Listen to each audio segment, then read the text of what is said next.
Just waiting for. Hello, good evening, and good afternoon, good morning, wherever you're watching. This is the Ghana Agenda, and I want to take this opportunity to welcome all of you to the show. This is our second show in the year, and today we have two things tabled for discussion.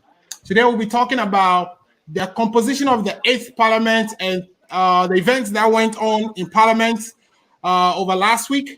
And we'll be talking about the inauguration of the President, Nana Addo Dankwa Akuffo Addo, on the 7th of January 2021.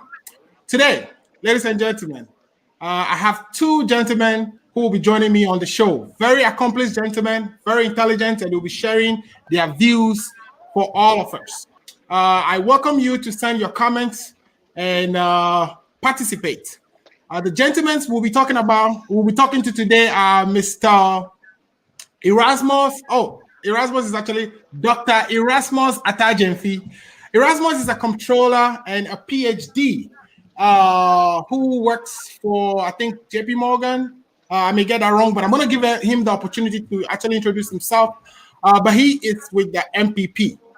Also in studio is Paul Disosu, who is an MBA himself and telecommunication engineer. He is with the NDC. Gentlemen, welcome to Ghana Agenda. Thank you. Thank you. All right. Okay. So today, we will be talking about all the issues and the things that went down in Parliament on, I think, Wednesday during the election of the Speaker. And I'll be playing videos for us to actually analyze. But before we start, do you have any preliminary comments for my audience before we begin? And that you could start, Dr. Erasmus. Thanks for having me on your show. Say it again? I said thank you for having me on the show. Oh, thanks for joining me. And of course, you are traveling and you are locked in between airports, and you still honored this invitation, and I'm so grateful. Mr. Paul, do you have any preliminary comments before we begin the show? Well, thank you very much for having me on this show, and I'm very happy I'm on the show with someone from the MPP side for us to debate upon the shameful and this in Parliament House, which the head of state, His Excellency Nana Addo, should bow his head in shame, because that's not what we know him for. We know him to be a human rights activist. We know him to be one of the people who believe in justice. For us, seeing this thing happen in Parliament House to the extent that the military are being called into Parliament House, it's a disgrace. That this is one of the lowest points in our democracy under the presidency of Nana Addo Dankwa. And I think we'll go into detail. So I'm very, very disappointed, but we'll see what happens. Thank you. Okay, thanks for those preliminary comments. Now, what I'm going to do is I'm going to take us to Parliament, and we would watch some of the things that happened. And then when we come to the other side, we would talk about this. So stay with me.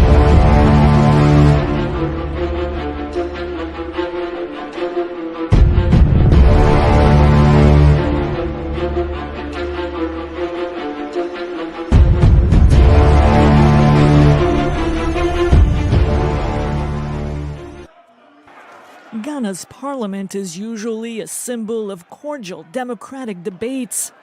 Thursday was an exception. MPs were in the process of electing their speaker, with the opposition's candidate expected to win the vote, when a lawmaker suddenly stole uncounted ballots. The picture shows him running out of the room, chased by other members of parliament. The chaos continued when soldiers entered the chamber trying to keep MPs apart. Lawmakers quickly escorted them out of the room, and the opposition called for an investigation into who called on the army to intervene. Order was restored, and Speaker Al Ben Bagbin was sworn in. The events in Parliament come after a month of rare political unrest. There are exactly as many MPs from the opposition and the ruling party, 137, which means policymaking will be complicated. Meanwhile, the opposition has challenged the results of the presidential vote won by Nana Akufo Addo. In his inauguration, the president vowed to work in unity with the new speaker. I want to assure you of my wholehearted determination to work with you to advance the peace, progress, and prosperity of the Ghanaian people. Ghana needs efficient governance to cope with the COVID crisis that has hit its economy. Growth is the lowest in 3 decades, and sovereign debt is over 70% of GDP.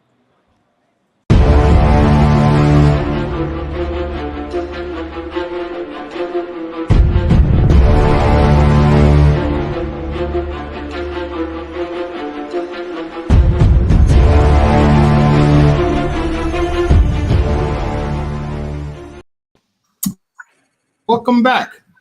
So you've seen the video, and you've seen how the international media has characterized what occurred in Parliament on Wednesday, between Wednesday and Thursday.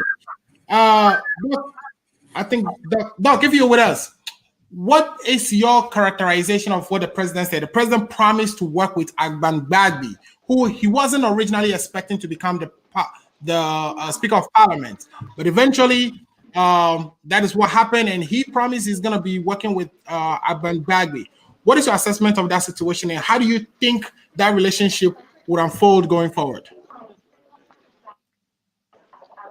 I think it will be interesting to see how the president works across the aisle to get things done. I mean, there's no adoption to really that.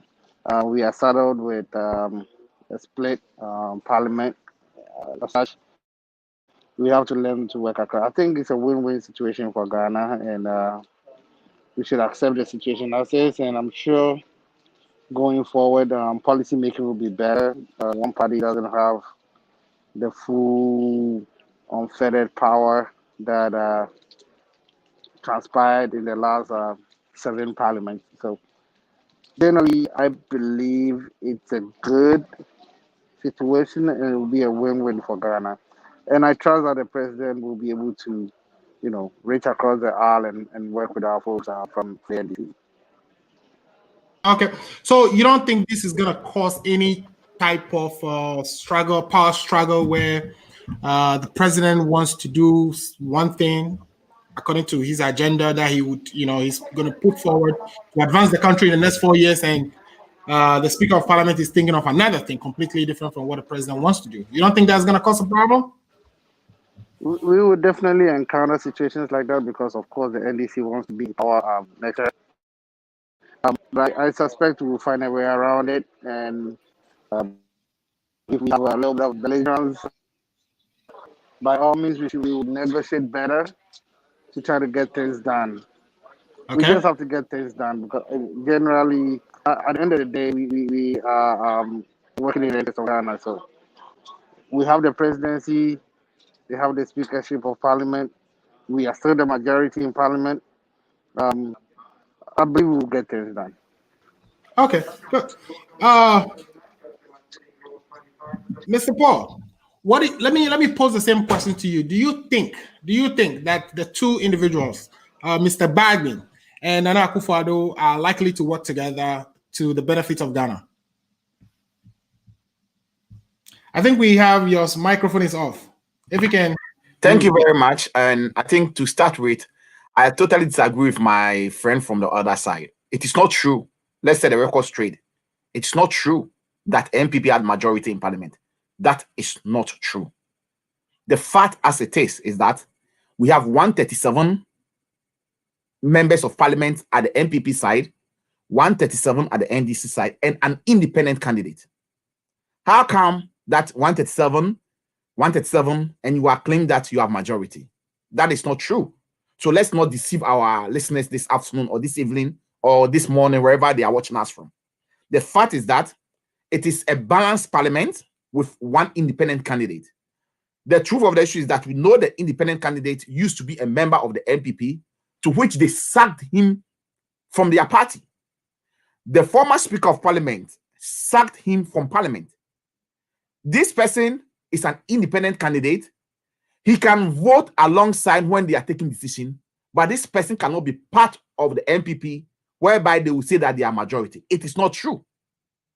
Number two, I'm happy this turn-up has come out, because now Ghana will be very interesting place to live in. The corruption, the pushing of deals into parliament, such as PDS, such as Japan, all those deals will be scrutinized moving forward. Okay. Have their way to bring corrupt deals into parliament and use the numbers to pass it again. And this is good for democracy. Okay. So let's look forward and let's see what is going to happen.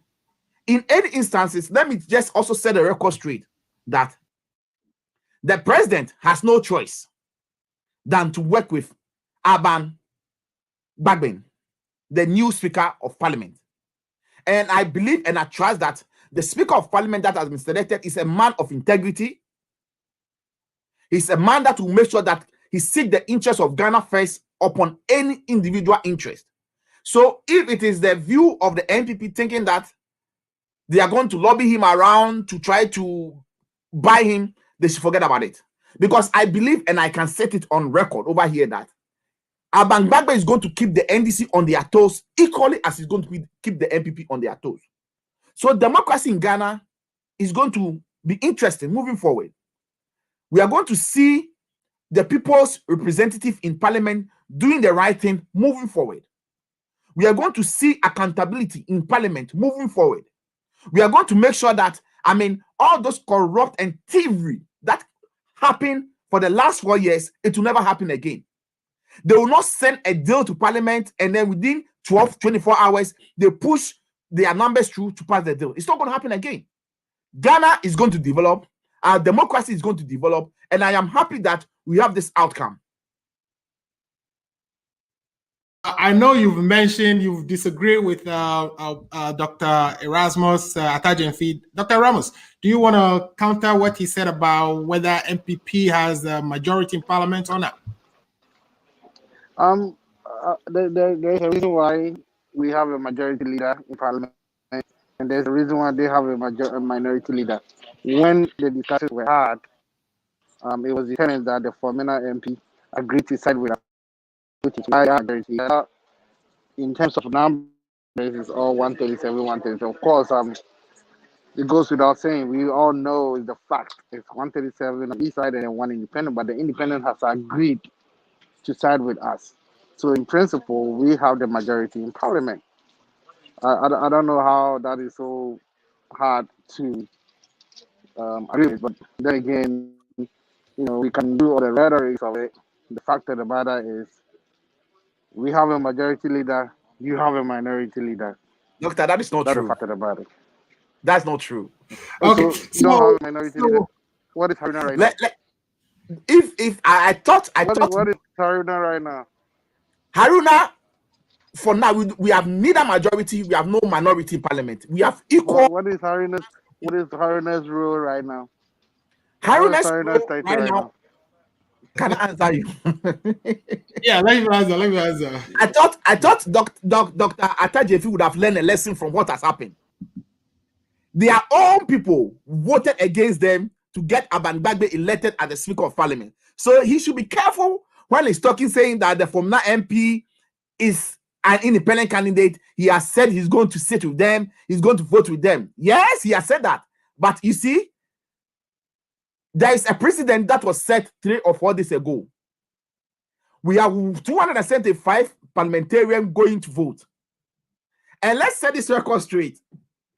From the analysis that or what happened Wednesday night into Thursday morning, upon all the fighting and the wrangling and then the disorder that went on in parliament, after counting the vote, Professor Akuffo had 136 votes. One spot ballot, when you add it to his 137, okay? Which means the other vote all belongs to Aban Bagbe, which is 138. Because the MPP saw and they knew that they were losing the election, what's the name? Professor Akuffo had 136, and the remaining part of vote that is yet to be counted for Aban Bagbe was going to show clearly that Aban Bagbe has won the election That is why Carlos Ahenkra, Mhm. in connive with the Oche Mensah Bosu, the then majority leader, the then, not current. That's why I said then majority leader. But now he's Osei Mensah Bosu. They agreed and they put a plan in place to allow Carlos to go and steal or drag those ballots and chew two of the ballot papers, which belong to Alban Subani Bagbe. So if Doc is talking, Doc should be very careful. I thought they've learned a lesson. He should not be telling us that. Let Doc respond to that quickly, and I'm going to play a video from. I don't want us to belabor this point. Right. And clearly, honestly, from a personal standpoint, I don't care if who has the majority or who has minority. We still have the presidency, and we're going to have to do what we're going to have to do. This was more of a bittersweet election. Yes, we won the presidency, but yes, we also have some really, really critical parliamentary seats. It's a lesson for us. I agree with you. We're going to have to learn from it, and we're going to strategize better. Okay. Let's not belabor the point. We'll see what happens. I agree with you. And also, as I said, okay. Let me do this. Let me play. I know, Mahama watched that event and he has some comments after watching it. So I'm going to play what Mahama has to say. Mr. Buzu, before you go there, yes. If Dr. Attah Jemfi, is that right? Dr. Attah Jemfi would have spoken about the things or would have made a comment about my preliminary submission concerning the corrupt deals they bring to Parliament, which I said that there's an end to that. It can never happen again. They can never bring such corrupt deals to Parliament, such as a Japa PDS. It will never happen again. He didn't make any comment about it. So let me quickly address that. I don't believe there were any corrupt deals. Japa was a good deal. Obviously, we did execute. We had to put it in a back burner. And as a finance person, if this is not time for it, maybe Amuzu would have us talk about it at some point. But I can tell you, as a financial transaction, it's one of the best that you can see. It's a best practice transaction that you can see on the world stage. But then again, it was all political. There was a problem with PDS. It was abandoned. We haven't moved forward again. We are still a strategic partner. Of course, the president has shown a desire to not follow through with deals that are problematic or problematic in the eyes of the people. So let's give the president some credit here. He's not pushing through, ramming things through, like we experienced during Mahama's time. When he would ram anything through, of course, he claimed it was a dead goal, so he wasn't going to listen to what people had to say. So, for sure, let's applaud the president for pulling back on some of these deals and having us take a second look, revisit. I'm sure we'll see a lot more of those in the second term. But I don't comment that they were corrupt by any stretch. Okay, so because Dr. Attah Jemfi has a limited time with us, I want to play two videos before he leaves. And the first one is going to be what Mahama thinks about the events that occurred in Parliament, because he met with the NDC at some point and made some comments. So let's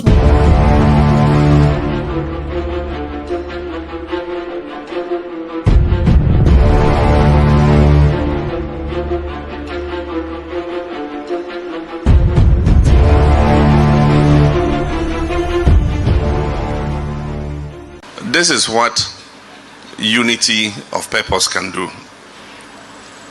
It says, united we stand, divided we fall. And that there is no force that can defeat a people who are together and united and acting with a single purpose. And that is what we saw on the floor that night. It was not a fight for yourselves. It was not a fight for the NDC. It was a fight to protect the democracy of the people of Ghana. That everything that is wrong with our democracy under this president played out in Parliament that night. Snatching of ballot papers, attempting to disenfranchise the voters by getting Asin North out of the chamber, and all the other things that took place, attempting to compromise the secrecy of the ballot. Everything that played out that night, you know, the entry of the military into the chamber, I mean, that is an abomination. It makes us look like a banana republic. Because you were there and you were emotionally charged, I'm sure that the infamy of that event did not strike you. But when you see it on TV again, you see how low our democracy has sunk under this president.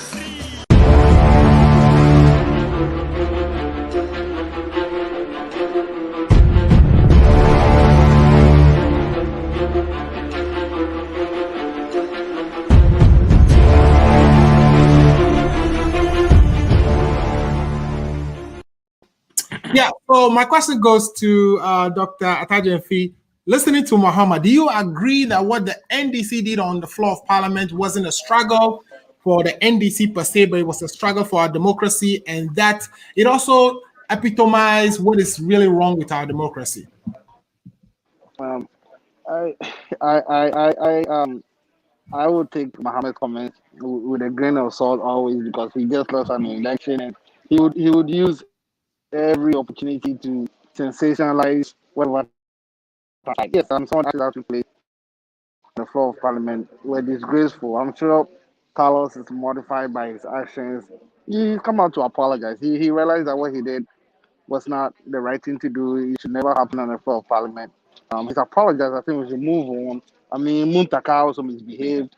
I haven't seen any apology from him. If he apologized, it's great, but with Muntaka, I wouldn't put it past him for him to say it and not even apologize. He's, like I said, a very sensational politician himself, so he would do anything. But in general, just like I said, NDC, what happened, the Speaker of Parliament, it's good for Ghana.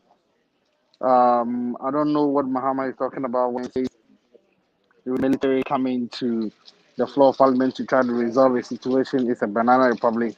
That's just over the top. Those are not comments you make as an ex-president. But then again, why would you call a country that you are intending to lead a banana republic? It's sad coming from an ex-president. But then again, like I said, we are looking at the bigger picture of running the affairs of the country, the presidency in the back. Mr. Paul, what do you say about Mahama's comment and what Dr. Atajeamfi said?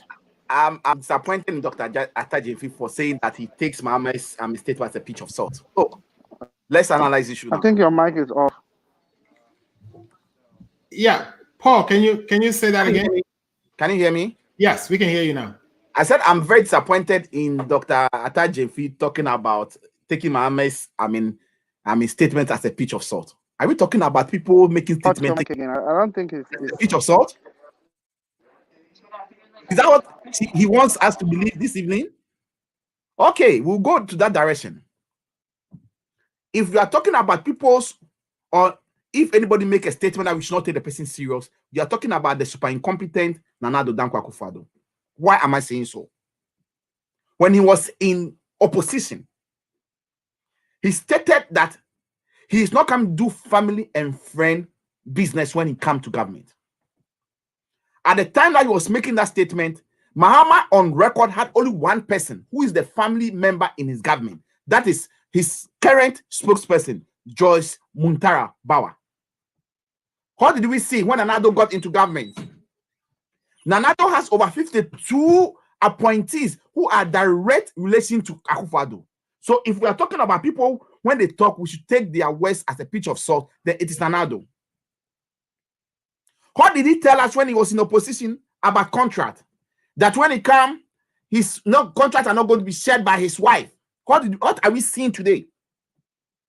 Every contract, we can take it right from PDS on a married deal, which involve over $800 million, which the president himself was deep involved in it. When we talk about PDS Ejapa, What I can mention deals upon this, which the president said he's going to fight corruption. What are we seeing today? In the Fourth Republic, if we are talking about any government that have been falling with a lot of corruption scandal, this is the super incompetent NPP government. So if we want to talk about people when they talk, we should not take them serious. Then Addo is number one. Because we will never take him serious.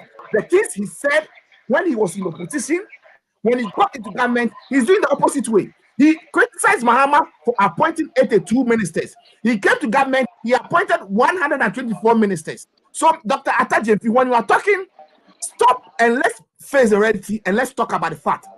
If we want to talk about a president who doesn't keep his word, that when he talks, we should not take him serious, then it is Addo that we should be referring to. Because all the things he said when he was in opposition, he's doing the opposite in government. We have the nation and the most corrupt country in the world as we speak. I can't hear. I can't hear you. I can't hear Alfred. You are muted. Yeah, if you can answer for me the substantive question, which is what Mahama said about what ensued on the parliament floor. I'm coming there.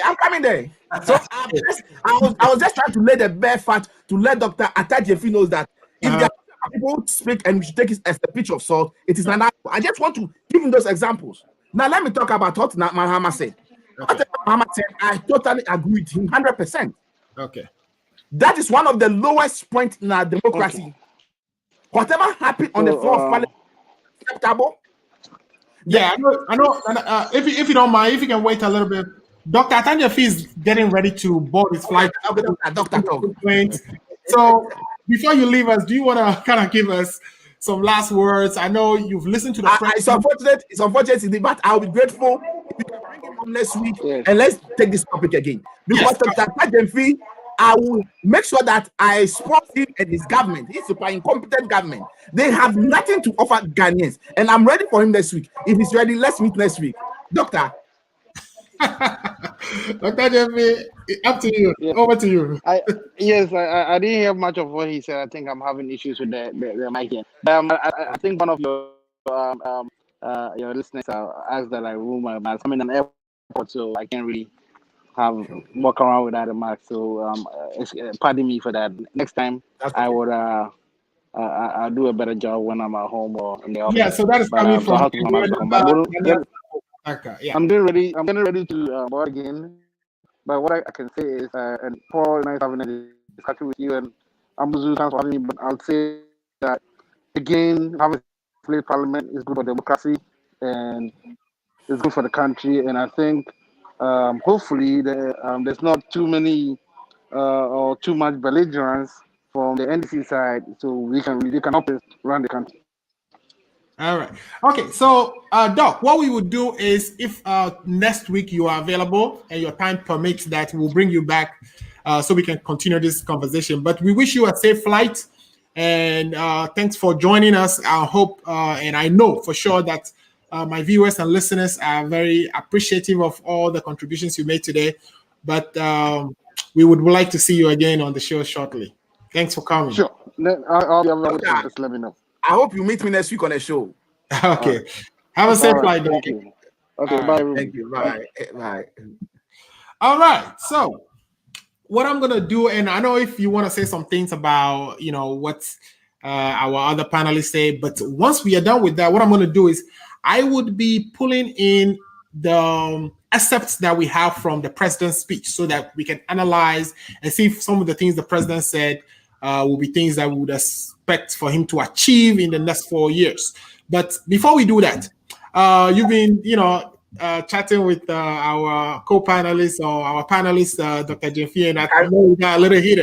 Can we take a quick break? My battery's running low. Let me get my charger, please. Okay, I'm going to play that video, and then when you come back, we can talk about it. Sure. Thank you.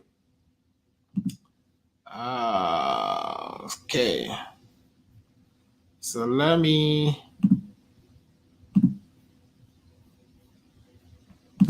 All right, viewers. So we've been talking about the events that took place in Parliament the other day, and we had two guests, Mr. Paul DeSoso, who's a telecommunication engineer and also an MBA, helping us break down what happened and what occurred in Parliament on Wednesday night.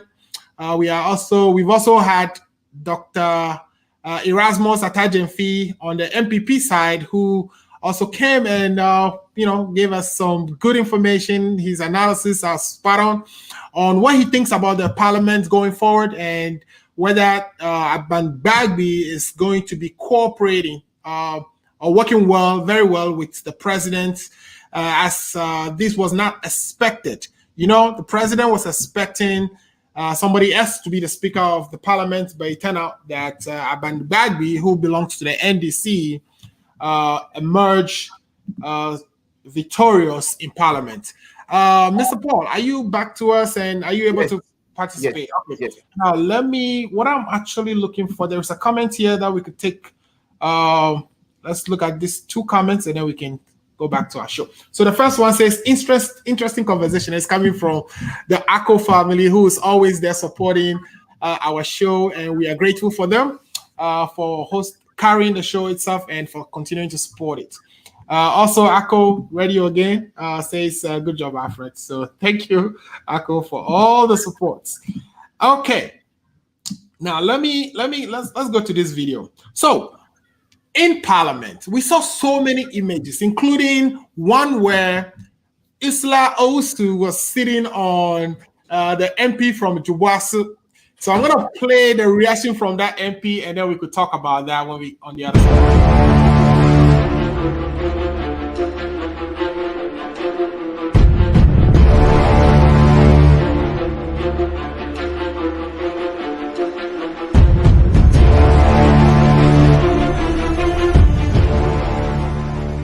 She went to take Honorable Advocate's seat.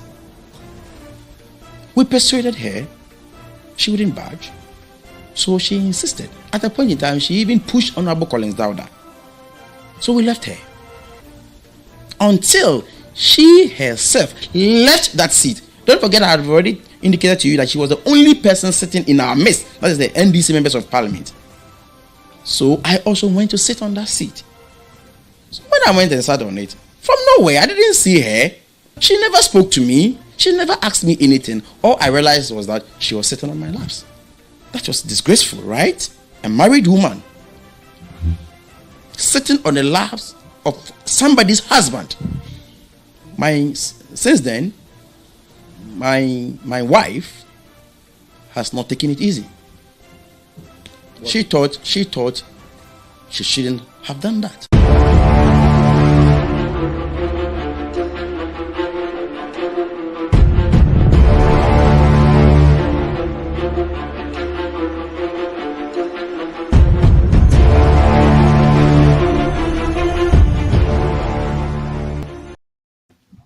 Hey, so, welcome back, and this is the Ghana Agenda. You're watching Alfred Muzu, and my panelist today is Paul Disonso. We've had Dr.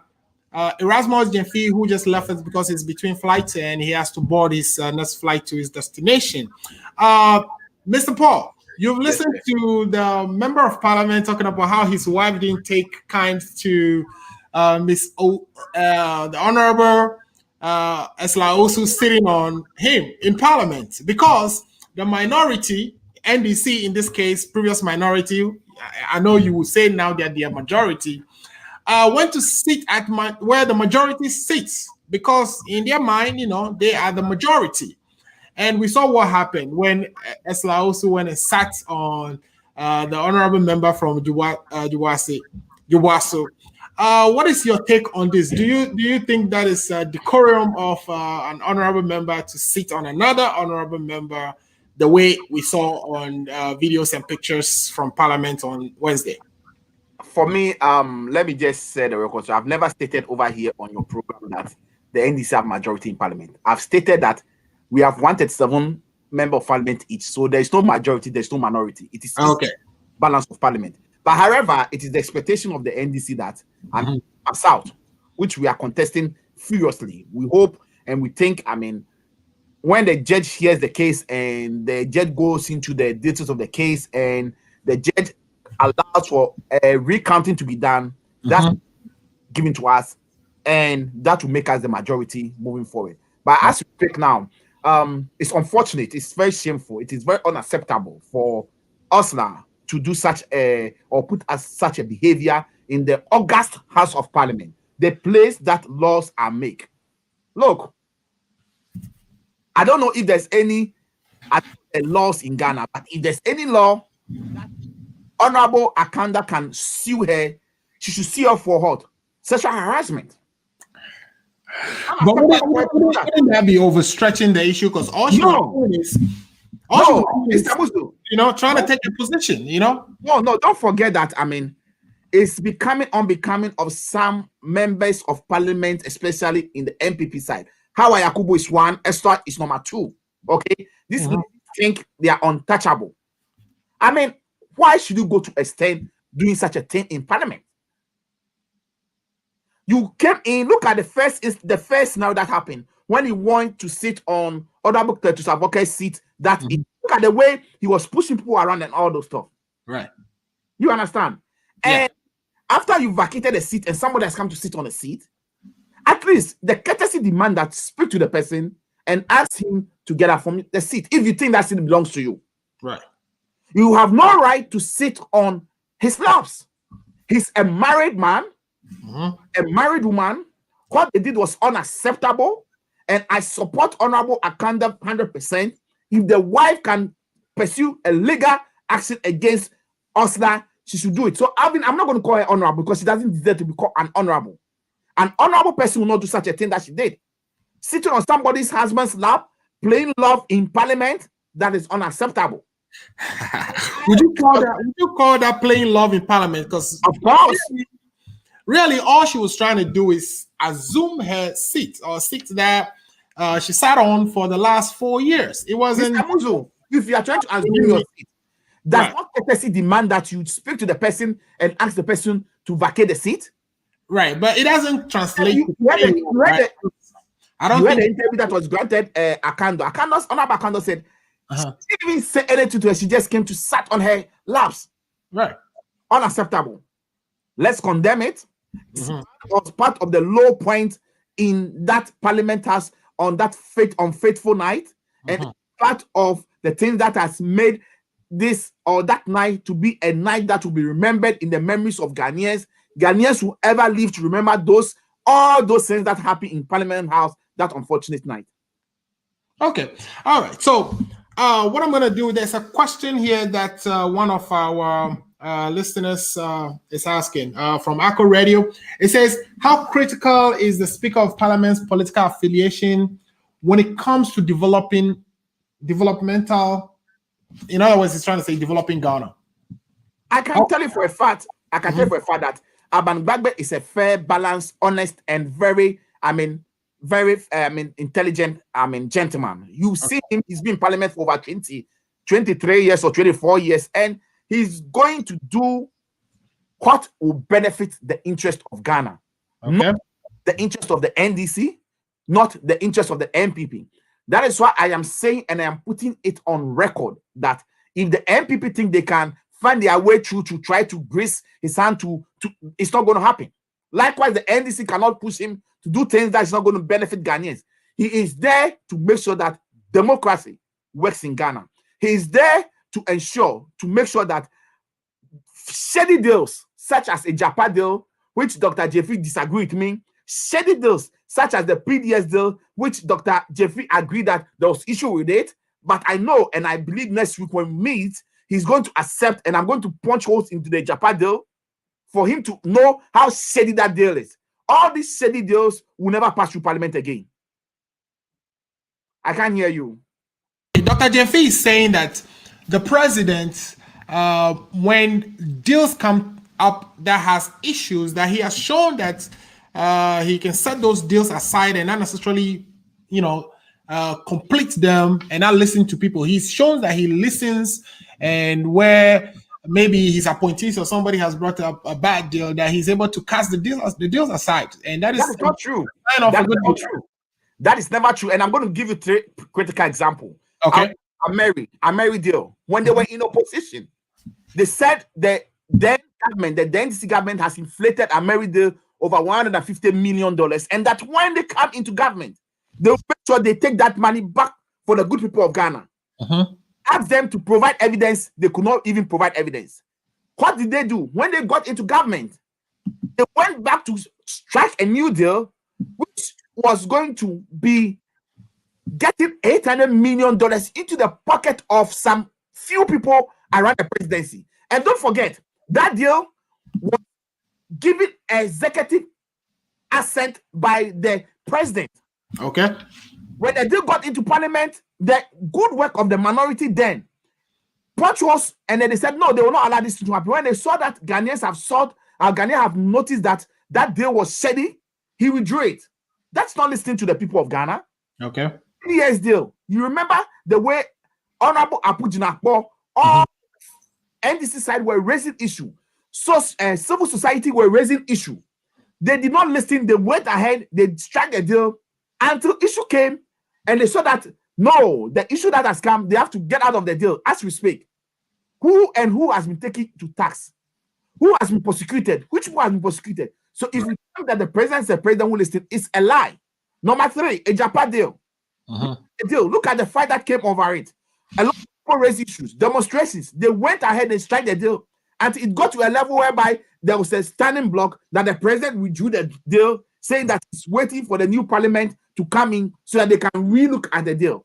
That's the reason why they were doing everything possible to have Professor Michael Kwe as the Speaker of Parliament so that that deal through. But I am happy it's not going to happen. We are going to audit it. No shady deal will pass through Parliament again. So it is never true that the president is a listening president.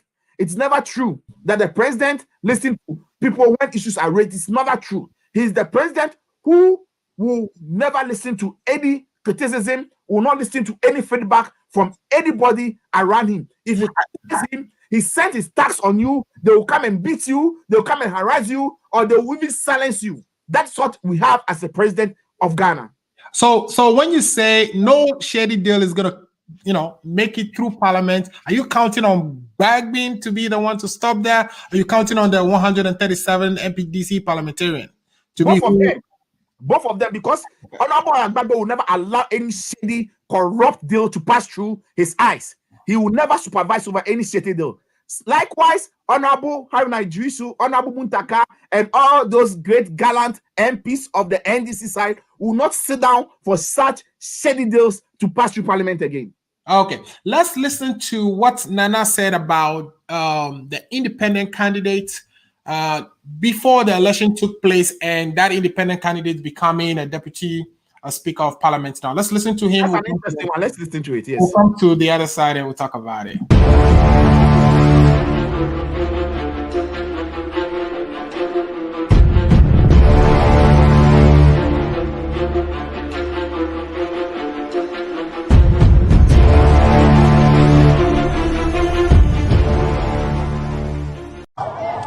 Me kwa mi ntumi kwa bembo menye yie ni ya woni a ebeboa me e wo ma se bedwam ho e ho Akuffo ni wa ebeboa wa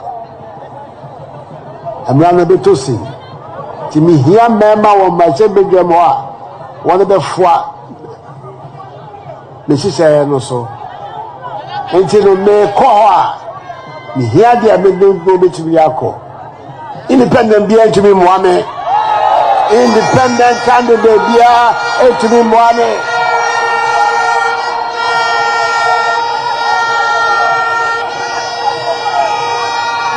ubia onamno kaso ye MPP ni aye independent ne onye MPP ni papa onye MPP ni papa o MPP ni papa onye independent titru masmasi en from mana me no ndi komo a wamba me chese uni ebu ma me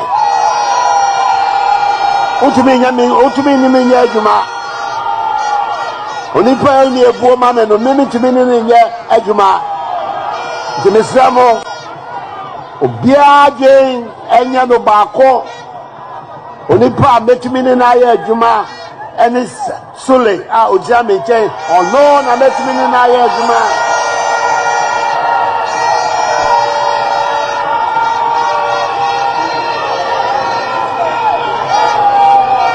Mismatch man pamper so go independent candidate no launch in Jubilee House also on ma na nipa say and I'm going to say me ne ye adwuma emba so ye to manonda and to manutra.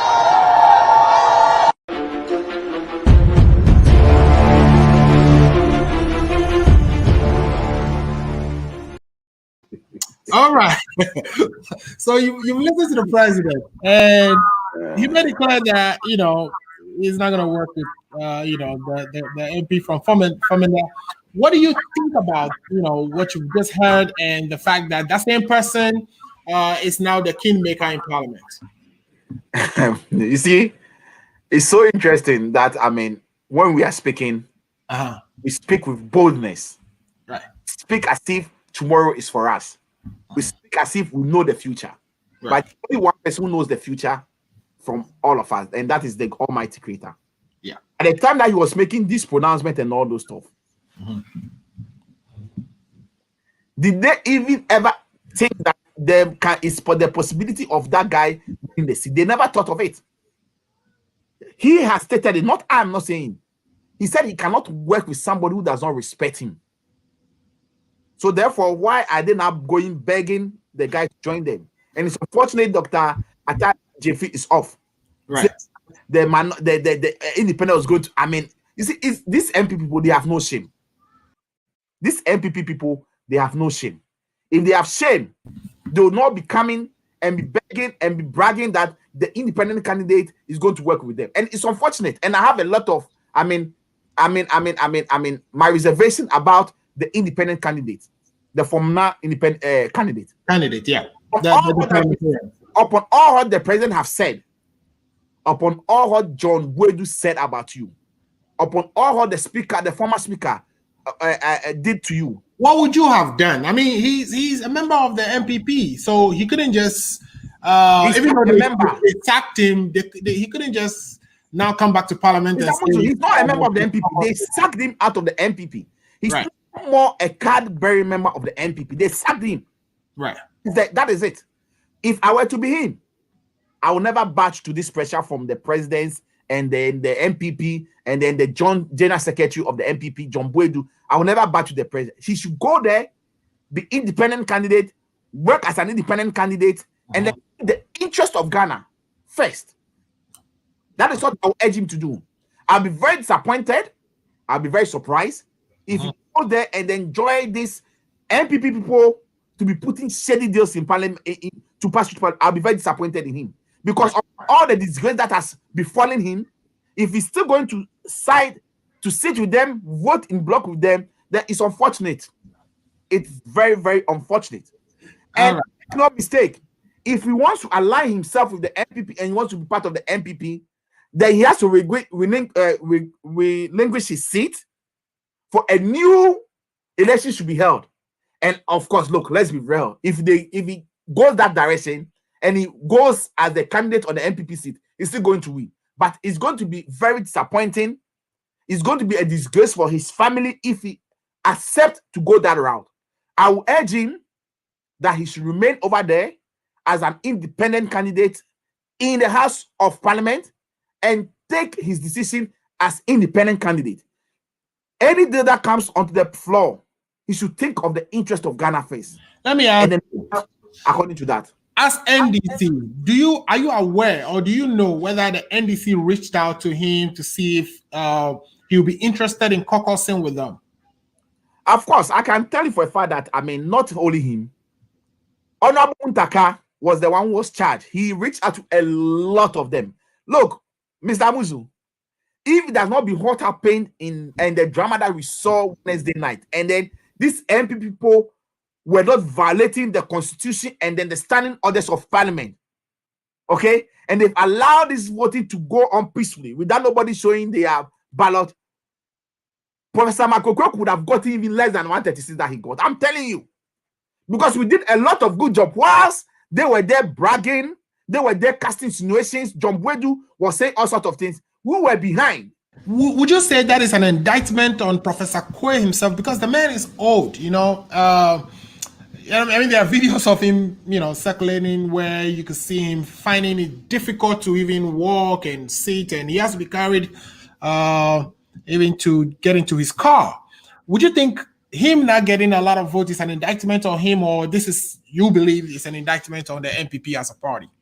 It's an indictment to both Professor Michael Quay and the NPP. It's a shame to them. That is why the president was very upset when he was giving his inaugural speech. Look at the way he's done it. So he was very upset, angry in himself. And look, they were thinking they were going to get this man over there and use him like the way they used him for the last 4 years to push their shady deals in.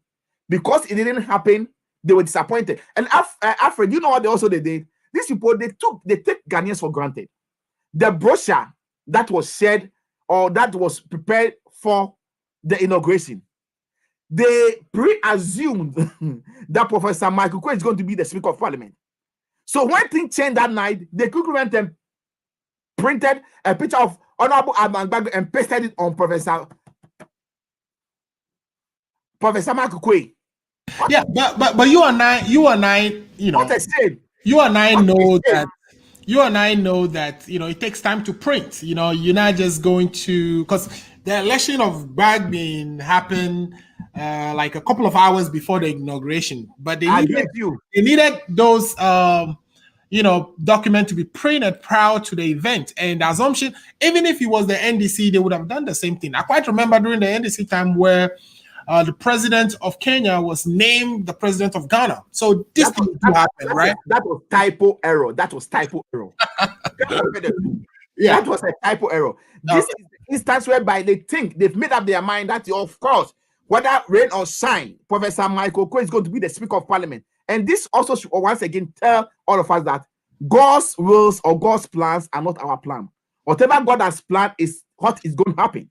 They, in their mind, have already taken a decision, but that's not the will of God. That is why we have two people among them voting against them. So this should teach all of us, including you, including me, that when we are doing something, we should always factor the probability of it becoming or turning the other way. Always, we should not focus our mind and think that we're going to have it 100%. That was disgraceful. For them to go and print Bagbe's picture and paste it on, that is shameful. That is shameful. I would have expected that they would have printed the brochure, okay? Leave the speaker out of it, and then wait the day of the election, as whoever was elected as the speaker, they could print a page, an A4 sheet, and then add it or put it on it for people to know, and everybody will accept it. Right. For them to do that is a shameful act. It's an insult to the good people of Ghana. Right. Expect whoever the people behind that print of those brochures to come out and apologize to the good people of Ghana. NPP, Addo have taken Ghanaians for granted too far long, and it needs to stop. All right, NPP has taken NPP and Addo have taken Ghanaians for granted. There's a comment I wanted you to actually answer if you can quickly, and then we want to go into the speech given by the president during the inauguration. The comment says, and it's coming from Akko Radio one more time. He says, exactly what I want to know is if the speaker can single-handedly stop discussions on the floor. The speaker cannot stop discussions on the floor. The speaker needs to work with both the two sides of parliament. If you watch my words carefully, I've never stated minority or majority. Okay. The speaker is going to work with both sides of the house. So what is your so you are saying there's no minority or majority? That's what you're saying. Exactly. As we stand, okay. Yes. And you believe the NDC is going to emerge victorious and become a majority? Exactly, because the Techima South for that seat alone is for Techima South. Okay. Yeah, because it is on record. Samson Yadi Alinini of Joy FM has even stated that there was no collation done at Techima South. Right. When we took the case to court, the judge to try to put injunction on it, the judge said the people have elected him to allow him to go, and then later we should come to the court to find out an election petition so that they can go into the matter.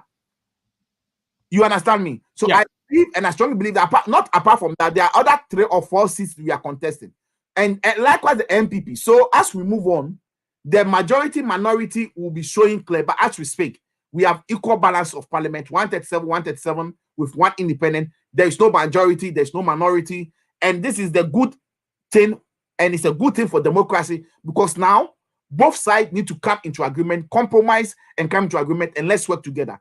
And don't forget, remember that I had Honorable Idrisu has stated categorically that they will not allow more than 80 ministers to be appointed. Okay. They will not allow it. And that is good for democracy. Because for Nana Addo appointing 124 ministers in his imperial government was, unacceptable. It was the drain on the Ghana's economy. People are dying in the hospital. All those over 124 ministers is too much for Ghana of a population of about 33 million. It doesn't make sense. Yeah. So there is a question, there's a comment for you here that says, what is the shame that the Soso is backing about? So somebody's asking, what do you mean by, it's a shame for them to put a picture of somebody else on another person because they have already assumed Professor Kwe was good? What's the shame in that? There's a shame in that because you don't assume something that you have no control over. Right. You assume it. Because nobody knows what's going to be turned out as the Speaker of Parliament. So, Mr. Muzu, if the tester, whoever tested it, want to understand my point, the NPP has predetermined that Professor Akuffo was going to be the Speaker of Parliament, and that's not the will of God. You see the way things turn up? Right. So I think it's shameful. It is very shameful for them to do that. Okay, let's listen to the president. And then when we come back, let's listen to the president's speech. When we come back, I would then we can go into analyzing what we hear from the president and see whether he's going to be able to do any of those things. So let's go. Okay, I don't think this is coming. Can you hear the sound from this? No, I'm not hearing any sound. Okay, let me do it again. Okay. Guys, just give me 1 second while I try to share this. Okay, share with sound. All right. Okay, let's go. Let's listen to the president and we'll talk after that.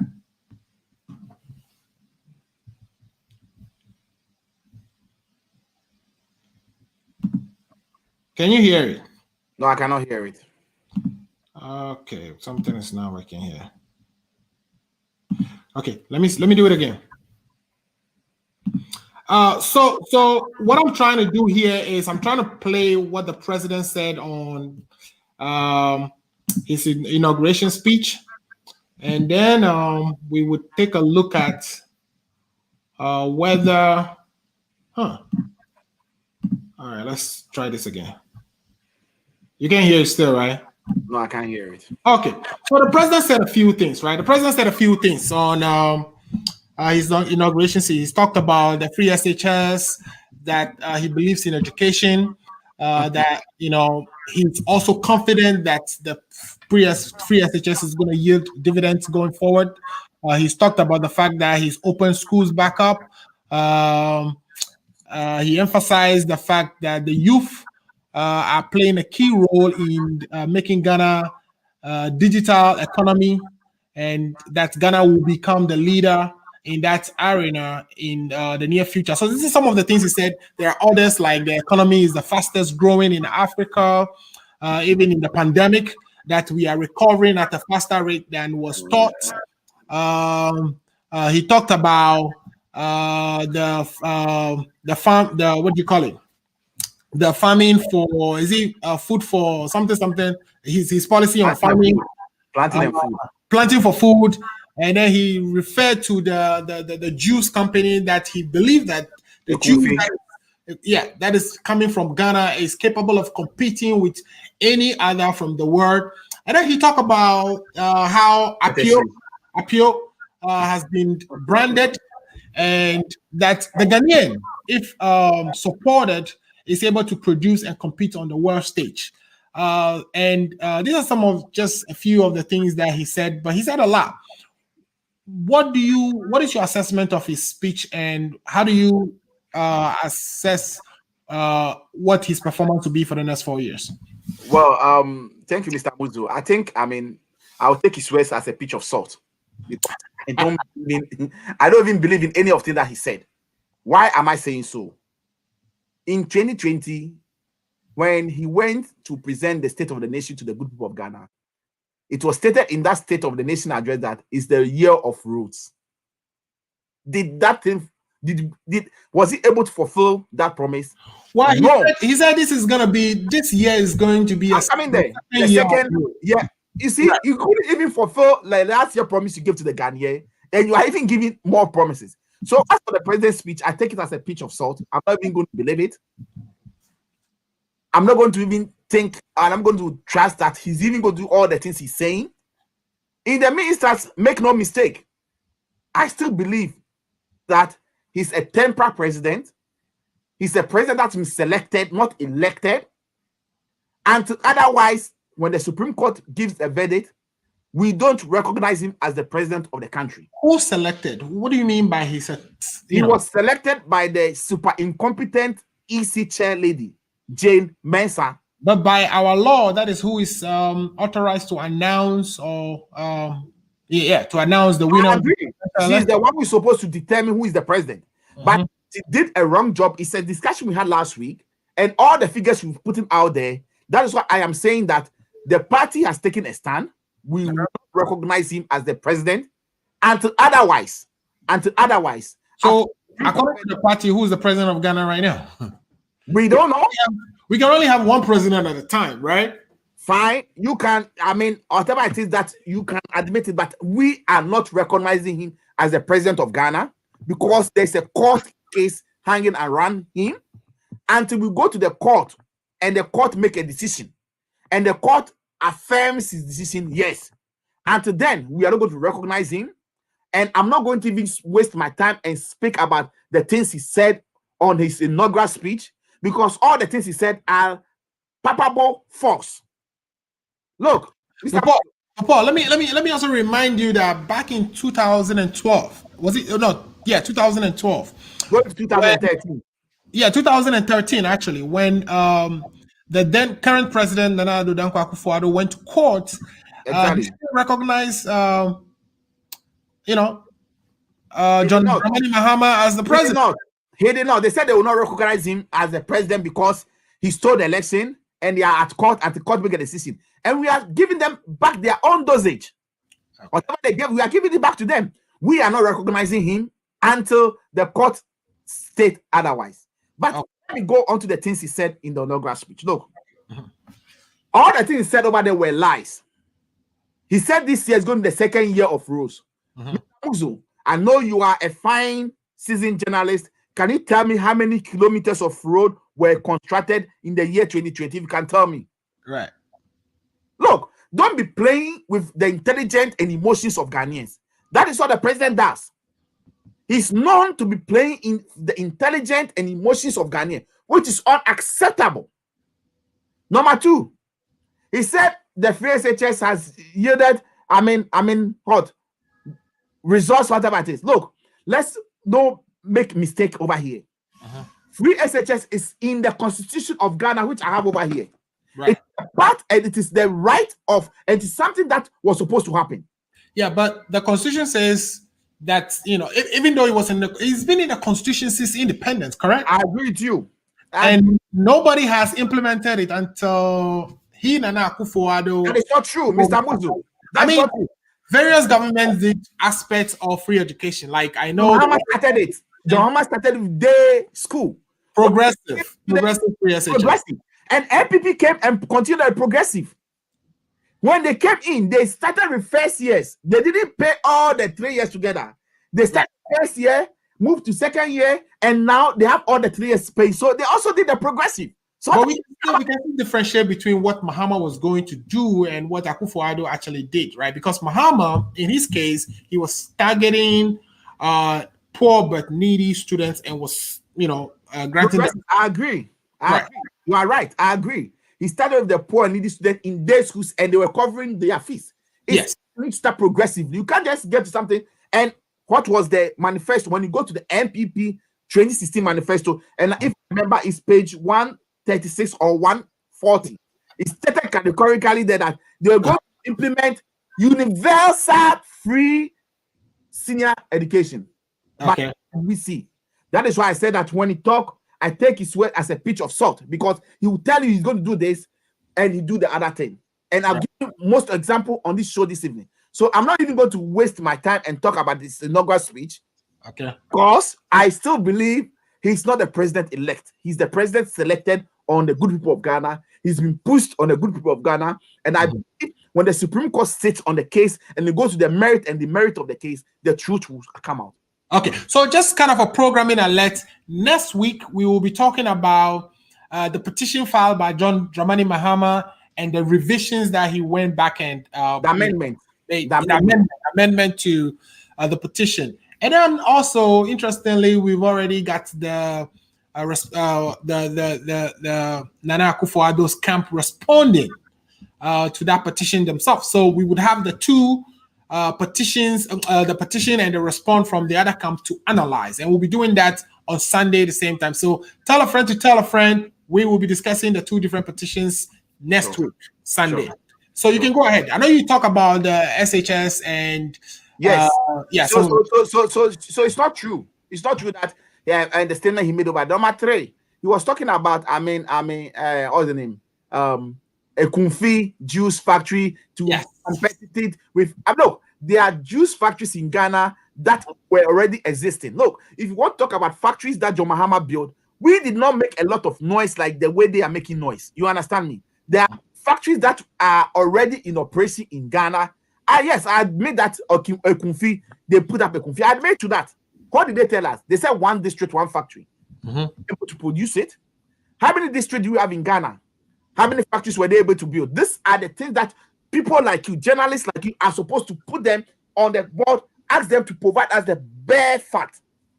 They said they're going to give 1 million, one constituency. How many millions did they give to your constituency? I don't know where you come from. But I come from Ketusa. They never received that 1 million that we're talking about. So, this president is full of propaganda, lies, mischief, and that is what he's going to do in his second term, which won't even happen because the court is there's a case on him at court, and we are going to wait for the court to make a decision. Then we can take it from there. Because this year, the next 4 years, whoever is going to be the president, whether he or is going to be His Excellency John Mahama, we scrutinize each and everybody. We will make sure that Ghana become the victorious in every aspect of any decision that is taken on behalf of the good people of Ghana. Okay, so what we just did was really talk through some of the things that the president has said during his inaugural speech, and we are looking at next week. We'll be looking at petitions that John Dramani Mahama filed and the amendment to the petition, and we'll also be looking at the NPP's response to the petition. Now, I think we've been on for almost an hour, and we are hoping to be keeping the show within 1 hour, but I know we went over. Now, do you have any final, statements? I know we had you and Dr. Jenfi on the show, but Dr. Jenfi has to leave because he's traveling. But do you have any final comments before we bring today's show to an end? My final comment is that I will urge the viewers and the listeners to ignore the propaganda, the mischief, the lies that is being told by our folks from the NPP. Okay. They continue to throw that into our eyes. But the good news is that Ghana's democracy is going to grow now. Now that we have Speaker of Parliament from another party, we're going to put this government in check. Make sure that they will not take Ghanaians for granted with shady deals, corrupt deals. It's not going to happen again. And I'm happy that Ghana is going to be on track. And I hope and I trust and I believe that the cases that is before the Supreme Court, Supreme Court judges will do justice with that fear or favor. They will do justice to the case, and Ghana will become victorious at the end of it all. Ghana will become victorious at the end of it all. That is the last statement from our panelist, Mr. Paul Desoso. Paul has been gracious enough and decided to join us today. He would continue to join us in the future. He's going to be our Kokubaku on our agenda. So, Paul, I wanted to, on behalf of my listeners and myself and the show, And on behalf of Akko Radio, say a big thanks to you, and to Dr. Jemfi for stopping by and giving us all this good information. Next week, I think we will be bringing you back, and I think Dr. Jemfi will be joining us as we talk through the petitions that has been filed. It never gets dull in Ghana. This last 2 weeks has been so busy. I can imagine. I expect more this week. I expect more things to happen this week. So, it's a great time to actually be in journalism or to be making commentary over these issues, because there's so much to talk about. And there's so much I know the listeners are interested in coming to share with us and listen to. So I wanted to take the opportunity to thank everybody for watching. This is the Ghana Agenda. We are on from 5 p.m. Eastern Standard Time to 6 p.m. Eastern Standard Time. If you're in Ghana, I think that would be about 10 to 11 p.m. 10 to 11 p.m. Central is 6 to 7 p.m. And on the West Coast, I believe it's going to be from, is it 7 to them or 8 to, I think it's going to be 8 to 9 o'clock. Thanks for watching. We'll be back next week. Tell a friend to tell a friend. Sundays from 5 p.m. Ghana Agenda is on. And we bring you a lot of good discussions. Thanks a lot. And see you next week. See you next week. Bye. Oh, somebody said something. Maybe let's look at that before we go. Okay. There's a comment here that says, I think it's responding to somebody. Say, Abesia Sante, truth hurt. Abi, stop bleeding, mate. Okay. So that is the show for today. We will see you next week. Tell a friend to tell a friend. Ghana Agenda is on every Sunday. By the way, Kobe is my friend. I sat in the same class with him at Accra Academy. And I said to him, I say hi to him, and then let's talk. Shout out to all my blow people. Do you know Jemfi? Jemfi is actually Dr. Jemfi. Accra Academy student. Accra Academy. Oh, that's great. Great to know. Great to know. He's from Accra Academy. He went to Accra Academy. I sat in the same class with him, and then a very good friend. So I know, and then let's see what happens next week. Thank you very much. Yeah, Kobe, thanks for watching. Thank you. Kobe, thank you.